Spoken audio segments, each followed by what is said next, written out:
guys, ayan na naman guys, gagawa na naman po tayo ng salted egg.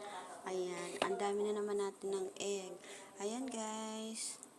Tapos guys, nagpakulo na po ako ng asin na may paminta. Ayan guys, para medyo masarap-sarap, tunawin natin muna sa mainit na tubig ang asin. Ayan, nilagyan ko na po guys yan ng paminta at saka tubig.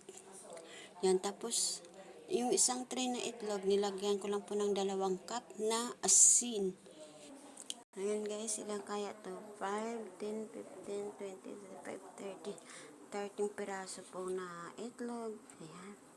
Ayan, masarap to guys kasi lalagyan po natin yan ng salted egg. Parang ito guys, parang medyo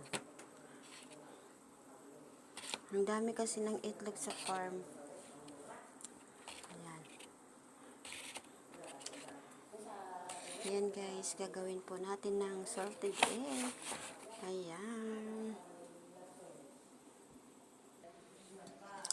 Ayan guys, tunawin lang muna natin yung asin sa maligamgam na tubig na may kasamang black pepper na buo. Ayan, sana may laurel pa sana yan eh. Kaso hindi ko na nilagyan. Ayan. Masarap to guys. Tapos lalagyan ko pa to ng seasoning na bitchin para magkalasa. Ayan.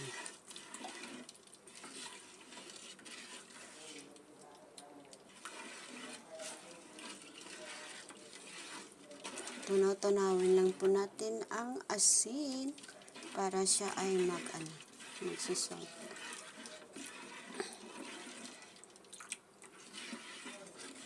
Tapos hahayaan lang po natin siya dyan.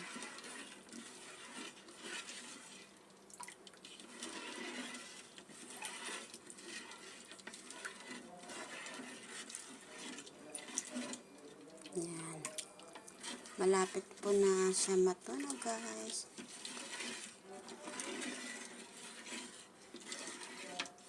Nahugasan na po yan guys, ang itlog na yan guys. Bago i-deliver yan dito sa amin, nahugasan na po ng mga tao yan sa farm.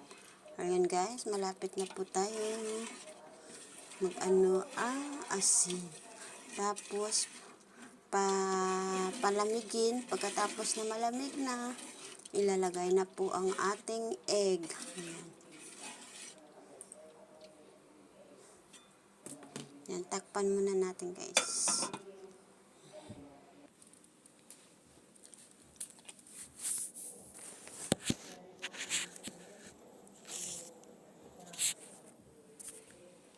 Ayan guys, ilalagay na po natin ang itlog dito. Yan. Sa ating plastic. Kasi para mamaya, ibuhos po natin ang tubig na pinakuluan natin yung asin. Ayan. Kasi maganda yan guys, na lubog po siya guys sa asin. Ayan guys. Ayan. Dahan-dahanin lang natin guys paglagay para hindi po siya masira. Ayan.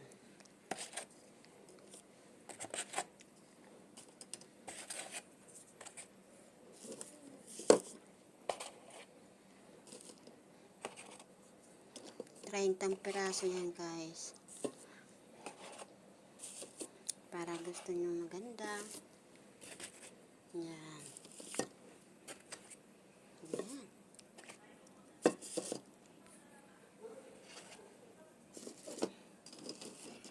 Ayan na guys. Tapos ilalagay na po natin yung tubig na pinakuluan na may kasamang paminta na asin. Kailangan guys, lubog na lubog yan guys. Ayan. Kailangan po yan guys, lubog na lubog. Ayan guys. Pwede pa guys. Tapos, babalutin lang yung pugs guys. Saglit. Ayan na guys. Done. Thank you for watching.